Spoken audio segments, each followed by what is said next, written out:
குப்பையை பொக்கிஷமாக மாற்றும் நவீன முறைகளைப் பற்றி பார்க்கலாம். இன்றைய உலகம் வளர்ச்சி பாதையில் வேகமாக ஓடிக்கொண்டிருந்தாலும் அதனுடன் ஒருங்கிணைந்துள்ள பெரிய சிக்கல் குப்பை மேலாண்மை.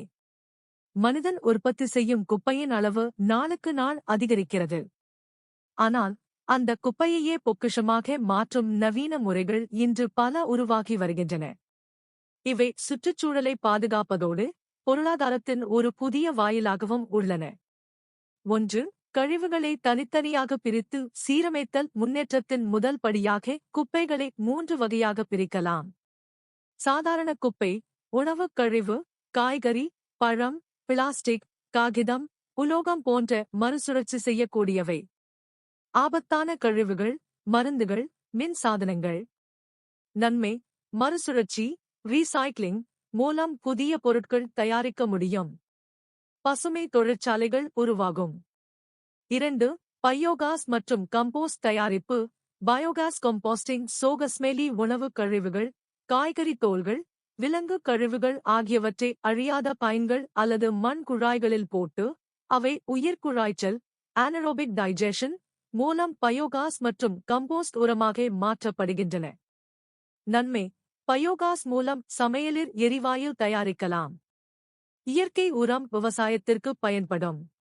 3. மின் சக்தி உருவாக்கம். வேஸ்ட் டு எனர்ஜி பிளான்ட்ஸ் சோகஸ்மெலி குப்பைகளை எரித்து அதன் வெப்பம் மூலம் நீரை மேக அழுத்தத்தில் ஆவியாக்கி மின் உற்பத்தி செய்யும் தொழில்நுட்பம். நன்மை: குப்பை வெட்டி மின் சக்தி கிடைக்கிறது. நிலக்கரி போன்ற புதையல் எரிபொருள்களை குறைக்கும். 4. பிளாஸ்டிக் குப்பைகளை கட்டடப் பொருட்களாக மாற்றுதல். பழைய பிளாஸ்டிக் மற்றும் ரப்பர்களை உருக்குதல்.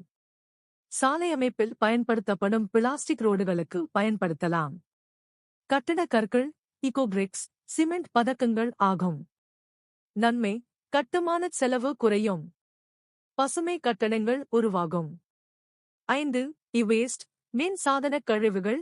மறுசுழற்சி கணினி, மொபைல், டிவி போன்றவற்றில் உள்ள தங்கம், வெள்ளி, காப்பர் ஆகியன நீக்கி மறுசுழற்சி செய்யப்படும். நன்மை: மதிப்பு மிக்க உலோகங்கள் மீண்டும் பெறலாம். விஷப்பொருட்கள் வெளியேறாமல் பாதுகாக்க முடியும். 6. Zero waste shops upcycling. பழைய துணிகள், பாட்டில்கள், அலுமினியம் போன்றவற்றை அழகு பொருட்கள் அல்லது புதிய பயன்பாட்டு பொருட்களாக மாற்றுவது. குப்பையை மாற்றியே அழகான புதிய பொருட்களாக உருவாக்குவது. இதுதான் அப்சைக்ளிங் ஆகும். நன்மை: குப்பையை அழிக்காமல் முன்னேற்றம். சுயதொழில் வாய்ப்பு. 7. செயற்கை நுண்ணறிவு AI மற்றும் ரோபோட்டிக்ஸ் மூலம் குப்பை பராமரிப்பு. ரோபோட்கள் மற்றும் சென்சார் மூலம் குப்பையை தானாக வகைப்படுத்தும் தொழில்நுட்பங்கள் உருவாகியுள்ளன. பசுமை நகரங்கள் ஸ்மார்ட் சிட்டிஸ் இவற்றை விரைந்து ஏற்கின்றன. 8. தொழிற்சாலை கழிவுகளை சுத்திகரிக்கும் பசுமை தொழில்நுட்பம். Green tech for industrial waste treatment. சோகஸ்மெலி தொழிற்சாலைகள் வெளியிடும் திரவ கழிவுகள் மற்றும் வேதியியல் கழிவுகளை பசுமை தொழில்நுட்பங்களின் கிரீன் டெக்னாலஜி மூலம் சுத்திகரித்து மீண்டும் பயன்படும் வகையில் மாற்ற முடிகிறது. உதாரணமாக zero liquid discharge JLD bioreactors. Nano technology paste filtering systems பயன்படுத்தப்படுகின்றன. நன்மைகள்: நீர்நிலை மாசடையாமல் பாதுகாக்கப்படுகிறது. கழிவுகள் ஒழுங்குமுறையுடன் சுழற்சி பெறும். தொழிற்சாலைகள் சுற்றுச்சூழல் விதிமுறைகளை பின்பற்ற உதவுகிறது.